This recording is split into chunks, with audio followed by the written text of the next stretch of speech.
خاوتي غداتي صباح الخير عليكم اهلا وسهلا مرحبا بكم يا جماعة الخير ازول في اللون السلام عليكم bonjour tout le monde, j'espère que vous allez bien, j'espère que vous passez plus ou moins une agréable journée du 4 août 2023, c'est un vendredi, jour de repos, de retrouvailles familiales et de joie commune en Algérie, espérant que la joie est de mise en début de tous les gros problèmes qui martyrisent notre pays, notamment sur le plan social et économique. Alors, en Algérie, les dirigeants algériens nous reprochent quand on les critique, nous les opposants, les journalistes indépendants, les esprits libres, quand on s'attaque à leur bilan économique, il y a toujours une grosse colère de la part des dirigeants algériens qui mentent tout le temps, il y a beaucoup de mensonges.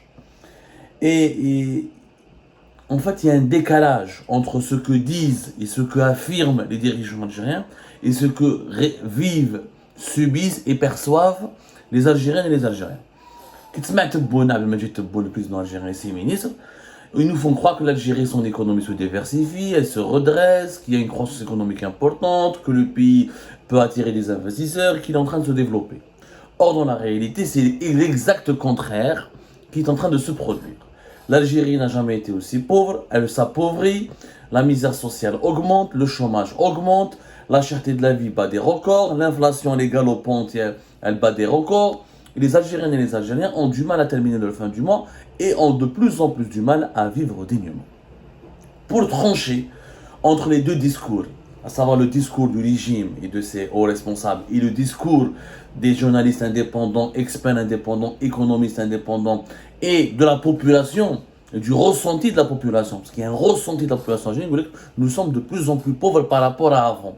Est-ce que c'est vrai ou pas? Pour trancher, pour dire qui a raison, qui a tort, il faut s'appuyer sur les expertises des rapports internationaux. Il y a des rapports internationaux qui sont neutres, qui s'appuient sur une analyse scientifique des faits, sur une analyse factuelle et scientifique et rationnelle de la situation économique des pays à travers le monde, notamment de l'Algérie, pour ensuite affirmer et dire est-ce que le pays, sa situation s'améliore, est-ce que la misère sociale augmente, est-ce que le confort et la qualité de la vie de sa population diminue ou là, elle augmente.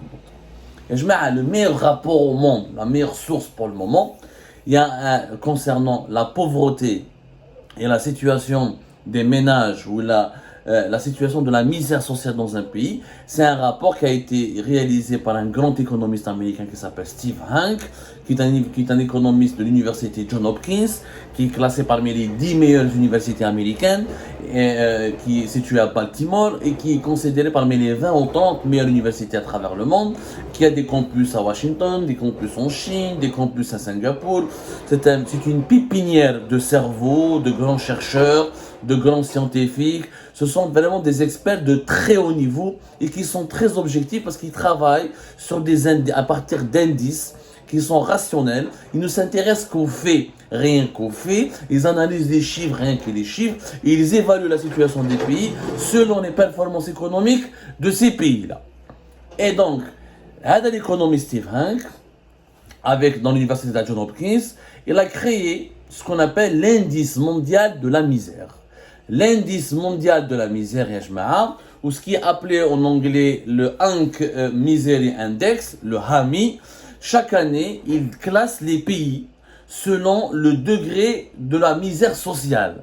C'est-à-dire, il classe les pays les plus miséreux aux pays les moins miséreux dans le monde. Il faut savoir que l'indice de la misère, au départ, il n'était pas mondial. Au départ, il n'existait qu'aux États-Unis d'Amérique. Les États-Unis d'Amérique, là-bas, l'économie est sacrée, les performances économiques sont sacrées, l'amélioration du niveau de vie, de la qualité de vie, du pouvoir d'achat des citoyens est une préoccupation quotidienne majeure et c'est le premier objectif des décideurs politiques aux États-Unis. Il y avait ce qu'on appelle l'indice de la misère qui avait été créé par plusieurs économistes, le plus célèbre, il date de 1999, le Barrow Misery Index. Le Barrow Misery Index, il calculait le niveau de misère sociale dans les États-Unis d'Amérique. Steve Hanke, un économiste américain très connu, que vous pouvez lire ses écrits, ils sont souvent traduits en français, il est très très connu, et c'est un très haut niveau.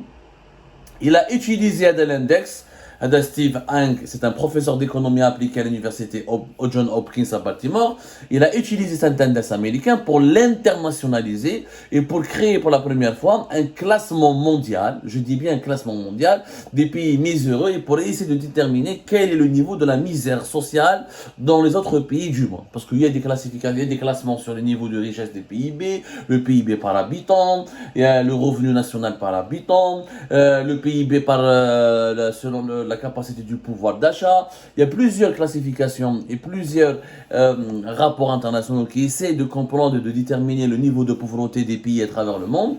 Mais c'est la première fois qu'on parle de misère sociale. Et la misère sociale, c'est ce qu'il y a de plus concret. Parce que le PIB par habitant, c'est qu'un chiffre. Le pouvoir de l'inflation, ça peut être qu'un chiffre. Le revenu national par habitant, c'est que des chiffres qui sont déterminés selon la croissance, selon les performances globales d'un pays, alors que la misère sociale, c'est un concept très individuel, qui touche directement le citoyen et le citoyenne, et c'est pas de l'abstrait. Pourquoi? Comment il est calculé la misère sociale? La misère sociale, l'économiste Steve Hank, au départ aux États-Unis d'Amérique, on calcule la misère sociale selon le taux d'inflation et le chômage. Si les prix des produits de large consommation augmentent beaucoup, la misère sociale, elle s'aggrave. La pauvreté s'aggrave parce que plus les prix augmentent et les salaires n'augmentent pas assez, on a du mal à terminer ses fins du mois, on a du mal à vivre confortablement et on risque de basculer dans la pauvreté. À l'inflation, il faut rajouter un deuxième critère majeur, c'est le chômage. Si on est en chômage, on n'a pas de salaire et les prix augmentent, là on devient miséreux, on devient pauvre et on est dans la misère sociale. Steve Hank, il a amélioré cette méthode où il a créé l'indice mondial de la misère. Il y a 4 critères pour déterminer les niveaux de misère sociale dans un pays. L'inflation, le chômage, les taux d'intérêt, les prêts bancaires, combien les banques prêtent, etc., quel est le taux d'intérêt, et la croissance économique dans le pays. Pourquoi il a rajouté ces 2 critères? Parce que pour avoir une vision globale à travers le monde, parce que l'inflation dans un pays peut être différente dans un autre pays. Il y a les marchés informels, il y a des mécanismes, des modes de vie différents d'un pays à un autre. Le chômage, la méthode de calcul peut être différente d'un pays à un autre. Mais quand tu rajoutes la croissance économique, ou quand tu rajoutes ce qu'on appelle les taux d'intérêt des prêts bancaires, parce que par exemple, quand je veux consommer, ce qu'on appelle les crédits à la consommation. Les pays les plus développés, ce sont les pays qui ont un accès facile au crédit à la consommation. Parce que je dois m'endetter pour acheter des téléviseurs, acheter une voiture, faire un crédit immobilier, etc. Et c'est comme ça qu'une économie est alimentée, c'est comme ça que la consommation augmente, et c'est comme ça... dans toutes les économies du monde, s'il n'y a pas une consommation forte, les économies ne se développent pas. Parce que les entreprises, pour vendre leurs biens et leurs services qu'ils produisent, il faut que les consommateurs aient de l'argent pour acheter. Et souvent, il faut faire des crédits, ou il faut faire ce qu'on appelle des emprunts, pour pouvoir acheter une voiture, une maison, ou là, s'équiper en plusieurs matériaux, l'équipement électronique, ou là, d'électroménager. Si les emprunts, si les taux d'intérêt, dans les pays où il est difficile d'avoir un emprunt bancaire, comme en Algérie, ce sont généralement les pays les plus sous-développés économiquement. Et c'est comme ça qu'on détermine la misère sociale. Et en Algérie, quelle est la position de l'Algérie? En 2020, dans le même rapport à data Steve Hank, le classement, l'indice mondial de la misère, en 2020, nous étions classés au 52e rang mondial, avec un indice de la misère de 50,2. 50,2. C'est-à-dire, en 2020, pardonnez-moi, on était 32,7. Voilà. On était classé 52e à travers le monde. C'est-à-dire on faisait partie des 52 pays les plus miséreux du monde. Parce que plus l'indice il est élevé, plus le pays il est misérable. Les pays les plus prospères où il n'y a pas de misère sociale ont des indices qui sont bas. En 2020, première année du mandat présidentiel d'Abdelmadjid Tebboune. En 2022, la situation de l'Algérie s'est encore dégradée. Et nous sommes, alors qu'on était 52e pays le plus miséreux du monde, nous sommes devenus en 2022 41e pays le plus misérable du monde. On fait partie aujourd'hui parmi les 41 pays les plus miséreux du monde, avec un indice de la misère qui est monté de 32,7 à 50,2. Et aujourd'hui, la catastrophe, c'est que on est jugé, on est considéré comme un pays plus misérable que la Tunisie, que le Maroc. Hey, la catastrophe, plus misérable. La Tunisie, elle est mieux classée que nous. Le Maroc est mieux classé que nous. D'ailleurs, le classement total. Alors, la Libye, elle est pire que nous, parce que c'est un pays ravagé par la guerre, l'instabilité, son économie elle est effondrée. La Tunisie, elle est classée 43e pays misérablement, alors qu'elle est en faillite financière, elle est endettée, sa dette dépasse les 40 milliards de dollars, pratiquement la dette de la Tunisie est supérieure à toutes les richesses que crée la Tunisie, et le chômage est très grave en Tunisie, la situation est très grave. Le Maroc, son indice, il est de 36,5, l'Algérie, c'est 50,2, le Maroc classé 68e pays plus misérable au monde, l'Égypte 52e pays plus misérable au monde, la Tunisie 43e pays plus misérable au monde, l'Algérie 41e, c'est-à-dire on est au 41e rang, on est le 41e pays le plus misérable au monde avec un taux de 50, un indice de 50,2. Pourquoi? Parce qu'il y a beaucoup de chômage en Algérie et parce que l'inflation, elle est très très forte. Nous avons eu de 2020 à 2022 des augmentations de prix de 50, 60 jusqu'à 100% pour certains produits et le chômage a explosé en Algérie parce que la nouvelle Algérie, à partir de la deuxième année du mandat président Abdelmadjid Tebboune, pas de projet économique, pas de création de richesse, pas d'augmentation conséquente de salaire pour l'ensemble des Algériennes et des Algériens. Il n'y a que les salaires des fonctionnaires et des fonctionnaires de la fonction, des travailleurs de la fonction publique qui ont augmenté, ce qui ne représente pas encore une fois la totalité des travailleurs algériens. Nous avons 12 millions, 11 millions et quelques, 12 millions de travailleurs, dont 3 millions et quelques dans la fonction publique et 4 millions et quelques dans le secteur public, mais plus de 7 millions d'Algériennes et d'Algériens sont dans le secteur privé qui n'ont bénéficié d'aucune augmentation. Le secteur privé est en crise,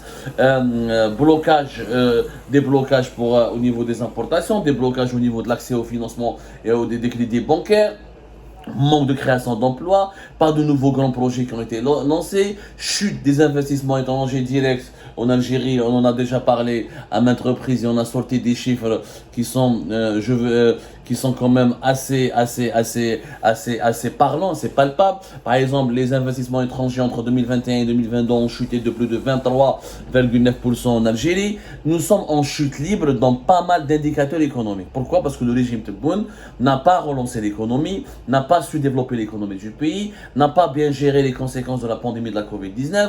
Il n'y a pas de grands projets, il n'y a pas de grands investissements. Le pays, il est paralysé. Le régime Tebboune ne sait que interdire, empêcher les importations, mettre en prison les chefs d'entreprise, bloquer les comptes bancaires, réprimer, harceler, intimider, et il n'y a pas eu de logique de création de richesse. Il n'y a pas eu de nouveau processus de création de richesse. Le pays, il est fermé, pas d'importation de voitures, des pénuries de produits alimentaires, des pénuries de certains médicaments, et la production nationale, elle est de plus en plus faible, contrairement à ce que nous fait croire Abdelmadjid Tebboune et ses ministres.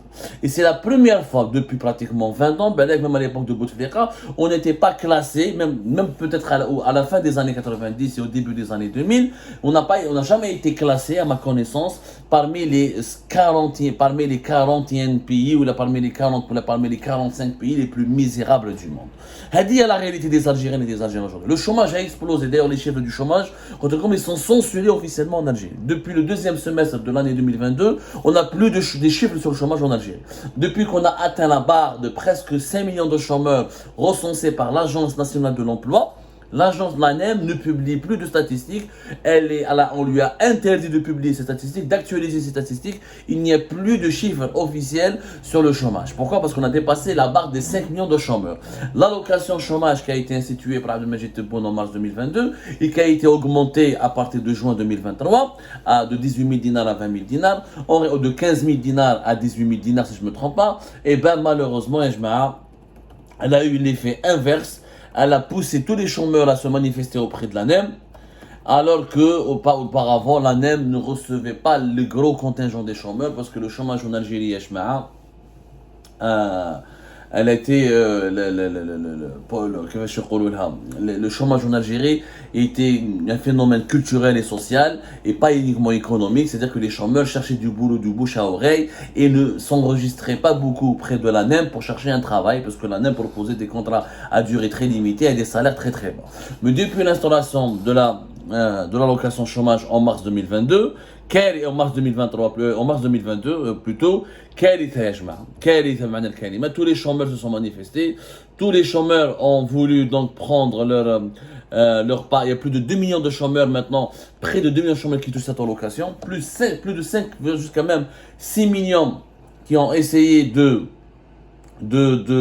qui demandent à bénéficier de cette allocation de chômage et donc qui ont déclaré, qui ont dévoilé le statut de chômeur, ce qui fait que le chômage en Algérie a explosé, puisque l'allocation de chômage, au lieu de réduire le chômage, au contraire, elle a permis aux chômeurs de se manifester publiquement, donc elle a dévoilé la véritable réalité amère du chômage. À celle-là, au chômage, il faudra rajouter l'augmentation gravissime des prix en Algérie.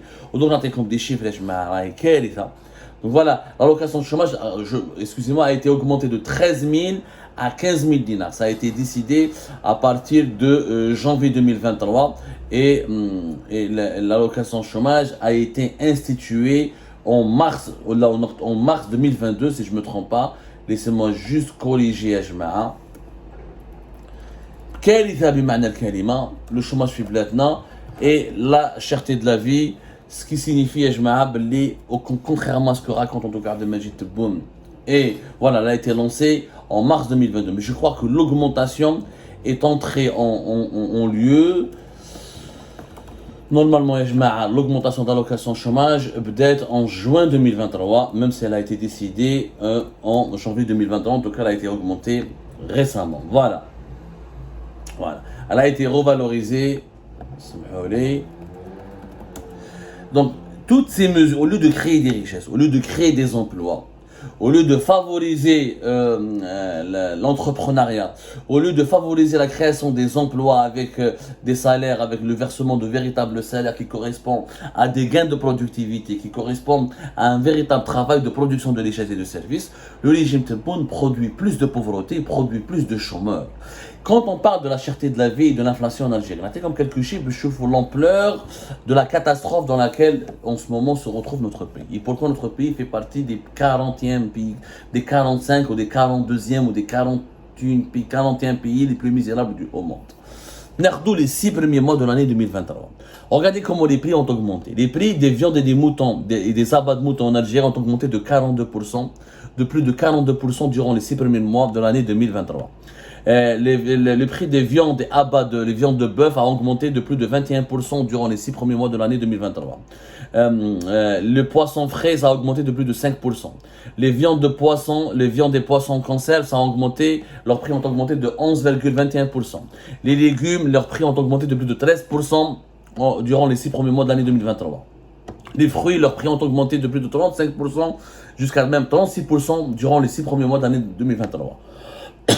Les produits de lait, de fromage et les dérivés, leurs prix ont augmenté de 12,38%. Et les boissons non alcoolisées, leurs prix ont augmenté de plus de 10%. Il n'y a pas mis à part la pomme de terre, dont les prix ont chuté de 27%, tous les autres produits de large consommation, leurs prix ont augmenté de façon phénoménale dans notre pays. À ce sujet, parce que la gravité du mensonge. Comment on peut mentir à ce point à la population algérienne? Comment on peut faire croire à la population de notre pays que sa situation économique et sociale s'améliore, alors qu'elle, au quotidien, elle ressent les effets de la misère sociale, elle ressent l'impact de la pauvreté, et elle ressent qu'elle est en train de s'appauvrir de jour en jour.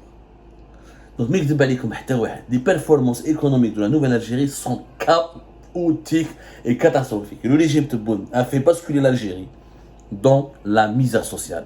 On est en train, progressivement, d'ici 2024, on risque de faire partie des 30 pays les plus misérables du monde.